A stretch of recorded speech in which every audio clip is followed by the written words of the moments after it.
السلام عليكم، كي دايرين؟ لاباس عليكم؟ بخير وعلى خير. كنتمنى ان شاء الله تكونوا بالف خير ولقاكم هذا الفيديو في صحه جيده يا ربي. اليوم كيف كتشوفوا معايا غادي نحضر معكم الحلوه اللي كيعشقها الكبير والصغير، حلوه دريش بوند. غادي نحضرها معكم بواحد الطريقه اقتصاديه وسهله، وغادي تشوفوا معايا المقادير والطريقه. وغادي نبداو. هنايا غادي ناخذ شي اناء، غادي ندير فيه 4 ديال البيضات بدرجه المطبخ.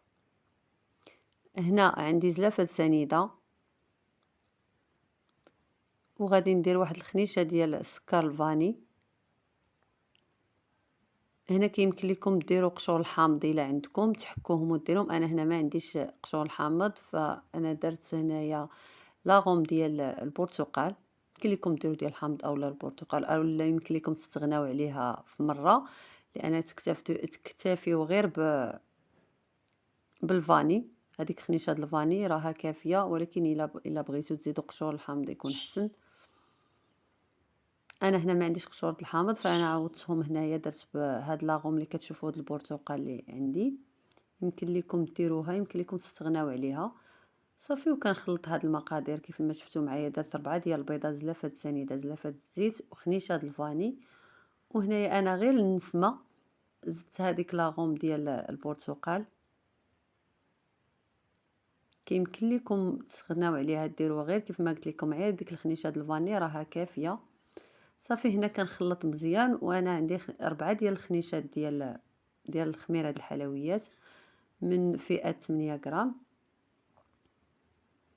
صافي، هنا كنخلط. هنا الطحين راه عندي مغربل من قبل، حتى هو يكون نوعيه ممتازه الخاص بالحلويات.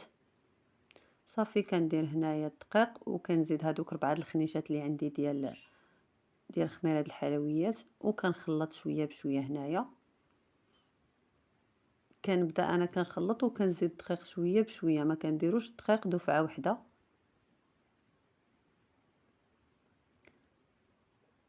صافي، كنخلط شويه بشويه كيف ما كتشوفوا معايا حتى نشوف شحال غادي تهز ليا ديال الدقيق.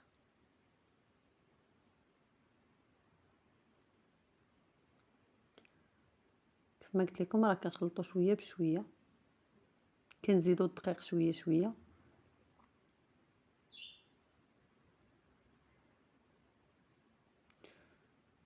هنا انا راه كيف ما قلت لكم الدقيق غربلته من قبل.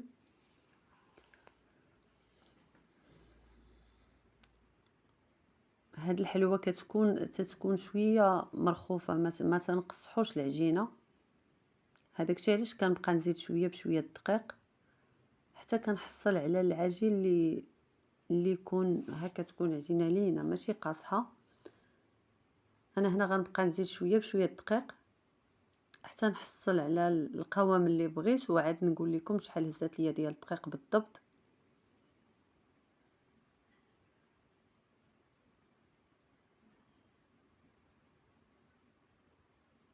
انا كنخلط على هذا الشكل هذا، كنخلطوها غير بطرف الاصابع.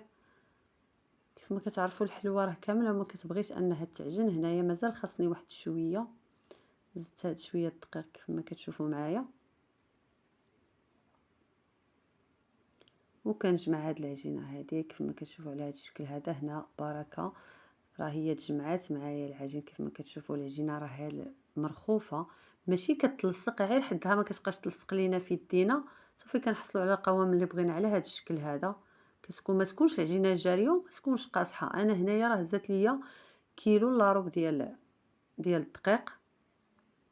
هنا كيلو الا ربع راه هو كافي، قاد زعما كيعطيكم هذا القوام هذا.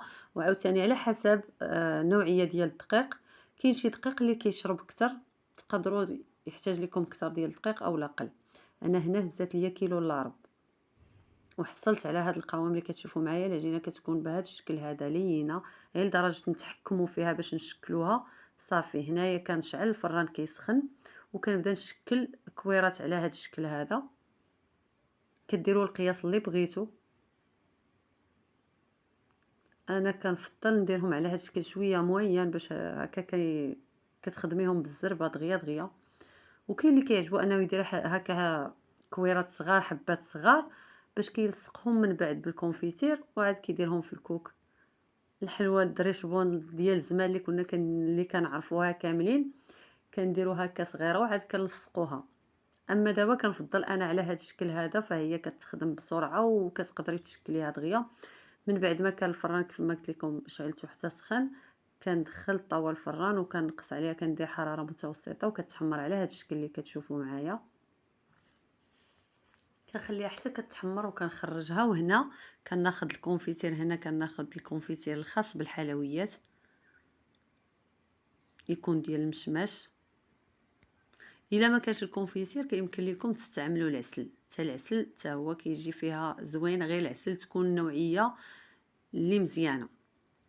هنا انا كناخذ كاس ديال العنبه ديال الكونفيتير. انا هنا واخا ما عبرش راه عندي عباري في يدي.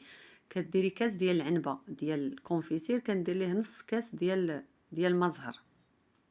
في كل كاس عنبه كنديروا نص كاس ديال ماء زهر صافي، وكنخلط مزيان هنايا حتى كيندمج لي داك الكونفيتير مع ماء زهر صافي. كنخليه على جنب. وهنا كناخذ الكوك ملي كتمشيو تاخذوه ضروري انكم تفركوه هكا ما بين صباعكم باش تشوفوا واش كيطلق الزيت. ما تاخذوش هذاك الكوك اللي تيكون ناشف، راه ما كيجيش زوين صراحه. في اي حلوه درتوه في اي وصفه راه ما كيجيش زوين، لان تيكونوا محيدين منه هذوك الزيوت اللي فيه. كتاخذوا الكوك اللي يكون مزيت وكيكون هكا على هذا الشكل هذا شويه غليظ، ما تيكونش هكا مطحون رقيق. تاخذوا كوك اللي يكون نوعيه مزيانه. هنا كما كتشوفوا كندير هاد الحلوه هذه اللي عندي في الكونفيتير وما زهر، وكنحطها على هذا الشكل هذا في الكوك، كنفندها في الكوك. صراحه راها ما كتاخذش بزاف د الوقت، راه دغيا دغيا كتوجد. يمكن لكم اخر لحظه تنوضوا توجدوها، ما كتاخذش الوقت نهائيا. كيف كتعرفوا هي راها كتعجب كلشي، كتعجب الوليدات، كتعجب الكبار، ما كاينش اللي ما كيحماقش على هاد الحلوه هذه. ملي كديروها بهذا الحجم هذا اللي شويه مويه، ما كبيره ما صغيره، دغيا دغيا كتقدروا تخدموها صافي. كنفندها في الكوك وكتجي على هذا الشكل هذا كيف ما كتشوفوا.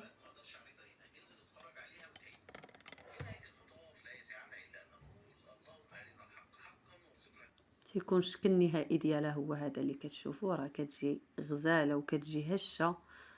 وكيف ما شفتوا معايا المقادير ديالها راهم اقتصاديين، يعني كلشي كيكون عندك في الدار، خاص غير تحيدي العقد وتنوضي توجديها. وان شاء الله انا متاكده غادي تجربوها وغادي تنال الاعجاب ديالكم. هي راها كتجي اقتصاديه وكتجي غزاله وكتجي هشيشه. كنتمنى هذا الفيديو هذا ينال الاعجاب ديالكم وتجربوا هذه الحلوه هذه. وشكرا على المتابعه.